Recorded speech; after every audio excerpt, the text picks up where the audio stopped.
Imagine a night in the boundless savannah, where the stars burn brighter than anywhere else on earth. And beneath them are women whose beauty scorches, whose strength makes even the bravest warriors tremble. They decide who is worthy of their attention, igniting a flame with a single glance that never goes out. Want to know what lies behind their bright beads? What secrets they whisper to the wind as night falls on the Maasai tribe?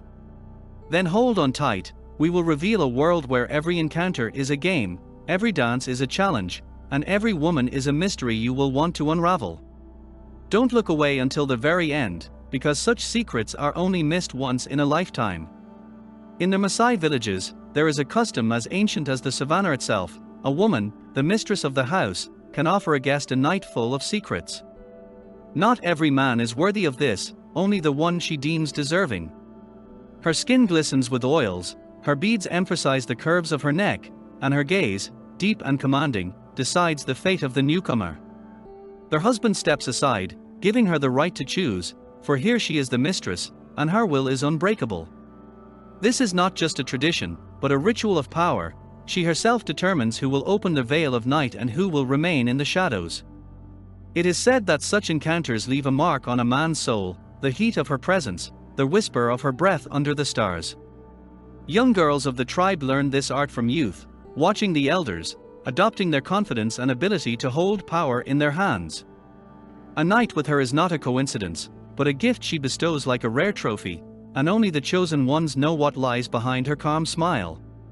In the savannah night, the rhythm of drums echoes, and young Maasai girls step into the circle.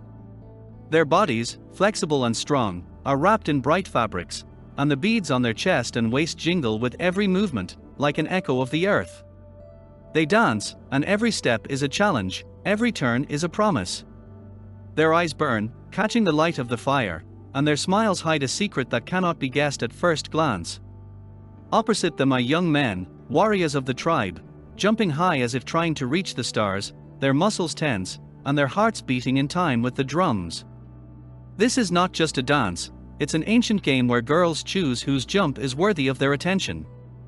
They whirl, their hair flowing in the wind, and their movements become bolder, hotter, until the air begins to tremble with tension. One of them may freeze, cast a glance, and the young man will know he has been noticed. This is a ritual of youth, where beauty and strength merge, promising something more than just a night under the stars. Maasai girls prepare for adult life with special care, and their preparations are a whole ritual, full of meaning. They take oils extracted from savanna plants and rub them into their skin, fragrant, thick, with notes of herbs and earth. This is not just care, the oil makes their skin smooth, shiny, emphasizing every curve of their body, from shoulders to hips. Then come the beads, bright, colorful, handmade from glass and wood. They weave them into complex patterns. Long strands wrap around the neck, thin chains lie on the chest, and wide belts tighten the waist, jingling with every step.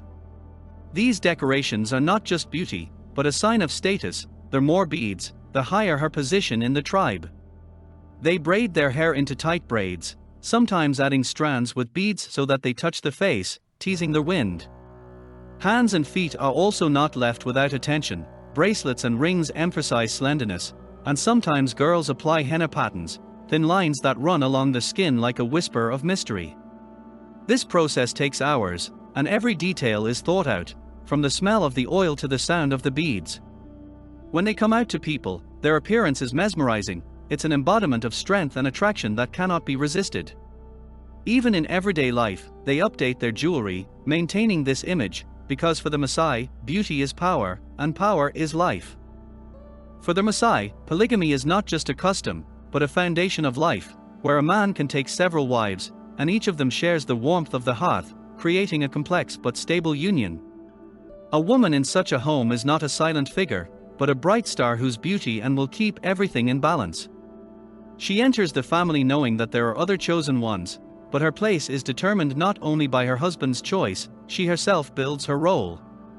Her hands prepare food from milk and grain, her voice sings lullabies to children, her eyes watch over order in the hut, and she does all this with unwavering pride. The man brought her for her slender figure, for the shine of her skin, for her alluring gaze, but it is not he who holds her, but her own strength. Among their wives, there is no hostility, each knows her place. The eldest, the first in time, often becomes the head, distributing responsibilities, deciding who grazes the cattle and who weaves fabrics. Her word is weighty, her decisions are respected, and even the younger wives bow their heads before her experience. She may be the mother of many children, but her posture remains straight, and her jewelry as bright as in her youth. The younger wives bring freshness to their house but learn from the elder, adopting her ability to keep her husband in check and maintain peace. This union is not a chaos of passions, but a delicate harmony, where each woman is not just a part, but a flame that burns with its own light. Her power does not shout, but whispers, but this whisper makes everyone, from her husband to her neighbors, feel her presence. Thus, among several hearts, she remains the one whose fire does not go out, binding the family like a thread of beads binds a pattern. Maasai women are not only keepers of the hearth but also mothers of warriors, whose bodies become a source of life for the future of the tribe. Their strength lies in their ability to bear children who will grow into tall, proud fighters, protecting the savannah. Pregnancy for them is not a weakness, but an honor. They carry the child under their heart, continuing to weave beads, milk cows, and walk across the scorched earth with the same confidence. Their skin, anointed with oils, remains smooth, and their posture straight, even when their belly rounds. Childbirth takes place in the hut, among the whispers of older women who know herbs and rituals, and each cry of the newborn is an echo of their fiery nature. They feed their children with milk rich in the strength of cattle, and from the first days, they teach them to survive. Boys will become herders and warriors, girls will continue traditions. Each mother knows that her child is not just a life, but a part of the tribe, its blood and bones. They do not hide their fatigue, but they do not bend under it either. After childbirth, they quickly return to their duties, wrapping their bodies in fabric and adorning their necks with beads, so that the world sees their resilience.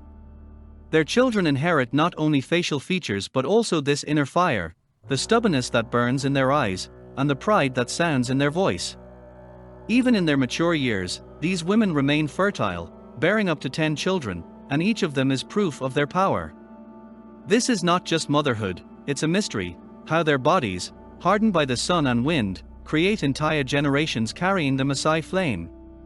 Time marches across the savannah, and Maasai women, these goddesses with sunset-colored skin, stand on the threshold of change. Their traditions, forged over centuries under the scorching sun, begin to tremble under the pressure of the new world.